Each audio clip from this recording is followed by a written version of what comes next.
حوالے سے کافی باتیں ہوئی ہیں. بات یہ ہے کہ ضرورت کیوں پیش آئی ہے, that is the main question اس وقت. اصل میں بات یہ تھی کہ وہ چاہتے تھے کہ جسٹس قاضی فائز عیسیٰ کو آگے بڑھایا جائے, ان کی سروس کو, ان کو ریٹائر نہ کیا جائے اور ان کو آئینی جج لگایا جائے. یہ بیک گراؤنڈ تھا. آپ باتیں کر رہے ہیں ڈیموکریسی کی کہ وہ فلانا تو فلانا, وہ it is not applicable. Why 26th amendment has been brought, وہ میں آپ کو بتاؤں گا کیوں آئی ہے. قاضی فائز عیسیٰ کی جب وہ اپوزیشن ہو گئی سب طرف سے, گورنمنٹ والے جو ممبر اندرونی طور پر انہوں نے کہا کہ یہ غلط ہے, اس کو نہیں لگانا ہے, نہیں لگانا ہے. اپوزیشن نے بھی شور مچایا, تو پھر جا کے قاضی فائز عیسیٰ نے بیان دیا کہ I am not interested in extension, I am not interested. اب ڈرامہ انہوں نے کیا کہ جی اب جسٹس منصور نے چیف جسٹس بننا تھا. جب سے پاکستان بنا یہی سسٹم چل رہا ہے نا. اب جسٹس اس کو روکنے کے لیے کہ وہ نہ بنے, آئینی بینچوں کا ڈرامہ رچایا گیا, اور وہ آپ نے دیکھا. اب اس کا انجام کیا ہوا ہے اس ترمیم کا.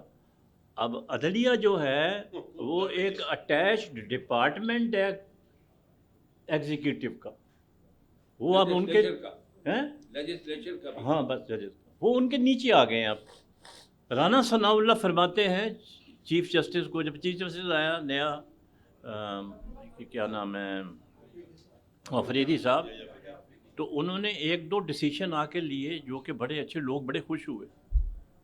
وہ 24 گھنٹے میں ہی ان کو تبدیل کر دیا گیا. انہوں نے نامینیٹ کر دیا جسٹس منصور کو اور جسٹس منیب کو, جو سینئر موسٹ تھے جوڈیشل کمیشن میں. پھر انہوں نے پریکٹس پروسیجر کمیٹی جو تھی اس میں ان کو وہ ڈال دیا. تو رانا ثناء اللہ نے کہا کہ ہم چیف جسٹس صاحب سے مشورہ دیں گے کہ وہ یہ جو ہے جسٹس منصور, باقاعدہ نام پہ اس نے ٹی وی پہ آ کے کہا ہے, جسٹس منصور اور جسٹس منیب کو مت لگائیں, اور آپ بھی آئینی جسٹس چیف جسٹس کا عہدہ نہ لیں اپنے آپ کو. اب ختم ہوگی کہانی. کون چیف جسٹس اور کون کیا کیا. جی کون who has to obey؟ Justice Afridi نے, نہیں, جسٹس افریدی نے تو he is a beneficiary. بھائی he is a beneficiary, he is not senior most, he is number 4. لیکن he may be the beneficiary, but انہوں نے امپلیمنٹ کیا تھا. کس نے؟ ان کا آرڈر ثناء اللہ صاحب, آرڈر تو کر لیا امپلیمنٹ انہوں نے. چینج ہو گیا نا سارے. کیا ہو گیا آپ پتہ کہاں ہیں سر؟ چینج ہو گیا سب. چینج ہو گیا, لیکن کیوں کیا؟ کس نے؟ یار رانا ثناء اللہ کا حکم تھا, کیوں کیا؟ یہ کیا بات کرتے ہیں آپ؟ پولیٹیکل انٹرسٹ کیا تھا؟ نہیں سر. جی اس کے بعد یہ دیکھیں پاس کیسے ہوتی ہے. Law minister floor of the house پہ کہتا ہے میں نے تو وہ دیکھا ہی نہیں. ابے تو تم نے تو پیش کرنا ہے یار امینڈمنٹ. وہ خود کہہ رہا ہے مجھے نہیں پتا. انہوں نے تو واقعہ سنایا ہے نا ایم این ایس کا, جو ٹرین میں جا رہے تھے کراچی سے نہیں بائیر جا رہے تھے. ہاں بائیر جا رہے تھے. کس سے جا رہے تھے کل وہاں ووٹ دینا, کس چیز کا ووٹ دینا, 26 کس بارے میں, ہمیں تو پتہ نہیں, نہ کسی پتہ ہے کیا. اسی طریقے سے جو ریوڑ کا ریوڑ, نہیں جی ریوڑ کا ریوڑ آیا, ریوڑ کا ریوڑ آیا, وہ بیٹھے ہوئے تھے کیفے, انہوں نے کہا آپ کیا کر رہے ہیں؟ پتہ نہیں, انہوں نے بلایا ہوا ہے, ہم آئے ہوئے. تو کس لیے آئے ہوئے ہو؟ انہوں نے کہا وہ بھی پتہ چلے گا تمہیں, جب تم نے تو خالی ووٹ ڈالنا ہے. کس چیز پہ ڈالنا ہے؟ تو آپ یہ کہتے ہیں اگر کوئی بھی شخص 26 ترمیم کے حق میں بولتا ہے تو وہ ناانصافی کر رہا, وہ انصاف سے کام نہیں لے رہا. میں تو یہ کہوں گا, اور ویسے تو بہت بڑا جملہ استعمال کیا جا سکتا ہے, لیکن وہ انصاف نہ ہی کرے تو بہتر ہے. 4 دفعہ اسمبلی کا اجلاس بلایا, ممبر پورے نہیں ہوئے. رات 12 بجے. جی ہاں, ممبر پورے نہیں ہوئے. رات کے 12 بجے خدمت کے لیے تیار ہو رہے ہیں, کمال ہے یار. آپ کہتے ہیں رات کے 12 بجے لیٹ آتے ہیں. کیا ترمیمیں اس طرح پاس ہوتی ہیں؟ They are to be discussed in the house, all the parliamentarians. It should take about 5 to 6 months if everybody has to take part in the discussion. ایسے نہیں ہے کہ لکھا اور پاس کر دیا. اچھا, اب